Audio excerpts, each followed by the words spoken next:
আমাদের কাছের কিংবা দূরের প্রিয় মানুষের জন্মদিন শুধুই একটা সাধারণ দিন নয়, এটা তার জীবনে যেমন স্পেশাল, তেমনি আমাদের জন্য একটা সুবর্ণ সুযোগ তাকে উইশ করার। সে ভাই হোক, বোন হোক, বন্ধু বান্ধবী, শুভাকাঙ্ক্ষী যেই হোক না কেন, এই দিনে আমরা তাদের সঙ্গে সম্পর্কটা আরও ঘনিষ্ঠ করার সুযোগ পাই। সো হ্যালো এভরিওয়ান, আসসালামু আলাইকুম। This is Razia from Razia Rita. আজকে আমি আপুর বাসায় এসেছি।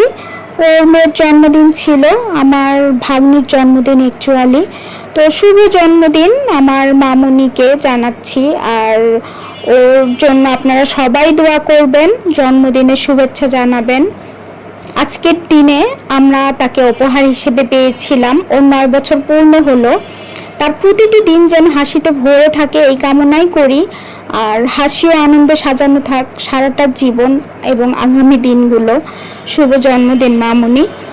আর আমি আপুর বাসায় এসে খাওয়া শুরু করেছি, কারণ আমার অনেক ক্ষুধা লেগেছিল। খাবার পরই আমরা কেক কাটবো, কারণ ক্ষুধা লেগেছিল। ক্ষুধা পেটে নিয়ে কেক কাটতে গেলে দেখা যায় এনার্জি থাকবে না, তখন এনজয় করতে পারবো না। তাই আমি আগে খাওয়া দাওয়া করে নিলাম। আর আমার অন্যান্য ভাই বোন এসেছে, গ্রাম থেকে একটা কাকাও এসেছে। তো সবাই আগেই খেয়ে দিয়ে শেষ করে রেডি হয়েছিল, আমি শুধু বাকি ছিলাম। আমি এসে তাড়াহুড়ো করে খেয়ে নিলাম। তারপর ড্রেস চেঞ্জ করে এই যে সাজুগুজু করে কেক কাটতে চলে আসছি। আপু সব রেডি করেই রেখেছিল। আর এখন ওই কি যেন বলে, এইটার মধ্যে আগুন ধরাই দিবে, যে আগুন জ্বলবে, এটার নামটা ভুলে গেছি, বলতে পারছি না। তো আপু রেডি করে রাখছে, কিন্তু পার্টি স্প্রে দিলে তো সবগুলোতে লাগলে আবার দেখা যায় যে অনেকে আছে পার্টি স্প্রে একটু লাগলে ওটা খাবে না, ফালাই দিবে। তাই সবাই বলতেছিল যে খাবারগুলো সরিয়ে ফেলে তারপর কেক কাটা হয়ে গেলে যেন আবার নিয়ে আসে। তো সেটাই করতেছিল। আপু বলতেছিল যে তাহলে ওগুলো সরাই ফেলি, সরাইয়া তারপর আমরা এনজয় করি। তো তাই হচ্ছিল। আর আমার এই আপুর 3টা মেয়ে।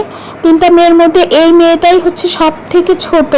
ওর নাম ফাতেমা। এবার 9 বছর পূর্ণ হলো।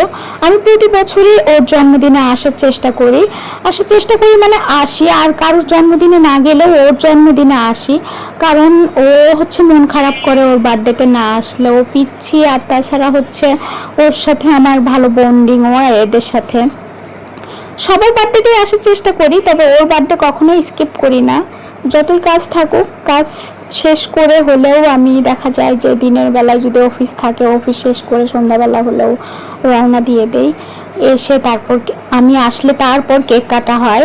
গতবার তো দেখা যায় আমার আস্তে আস্তে প্রায় 11টা বেজে, 11টা সাড়ে 11টার মতো বেজে গেছিলো। তারপরে ওয়েট করতেছিল যে কখন খালামুনি আসবে, তারপর কেক কাটবো। তারপর আমি আসার পর রেডি হয়ে তারপর কেক কেটেছি। প্রায় 12টা বাজছিল এরকম। তারপর আমরা 12টার আগেই কেক কেটে নিয়েছিলাম।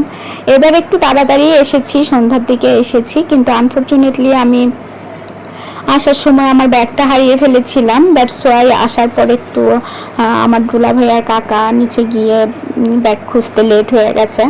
আর এই যে এটা মেয়ের বাবা, আমার দুলা ভাই, ওনাকে একটু খাইয়ে দিলাম। তো ওনার মেয়ের বার্থডে কেক একটু খাবে, এটাই তো স্বাভাবিক। আর ওনার মেয়েগুলো ছোট, তাই ওইভাবে খাওয়াতে পারতেছিল না, ওদের বদলে আমি খাইয়ে দিলাম।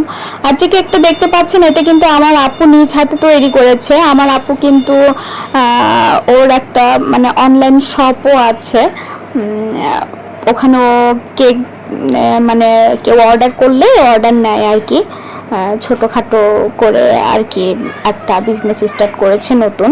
আপনারা চাইলে ওর পেজে অর্ডার করে দিতে পারেন। এটা প্রমোশনাল ভিডিও না, জাস্ট আমি বলে দিলাম।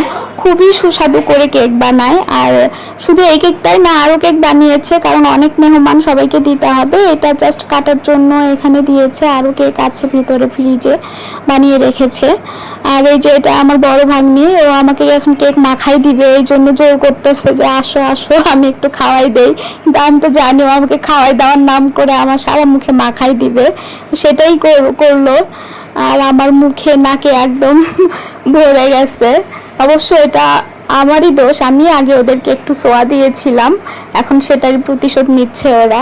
অ্যাকচুয়ালি আমাদের মধ্যে বন্ডিংটা ওই রকমই, খালা ভাগ্নির মতো না, আমাদের মধ্যে মানে একদম ফ্রেন্ডের মতো একটা বন্ডিং হয়ে গেছে, যে কারণে মানে ওই রকম আর কেউ আনইজি ফিল করে না, বা কথা বলতে, কোথাও ঘুরতে গেলে বা বার্থডে পার্টিতে দেখা যায় আমরা একসাথে ডান্স করতেছি, সবাই ভাববে যে আমরা মনে হয় বোন বা হচ্ছে ফ্রেন্ড, এইরকমই মনে করে অ্যাকচুয়ালি।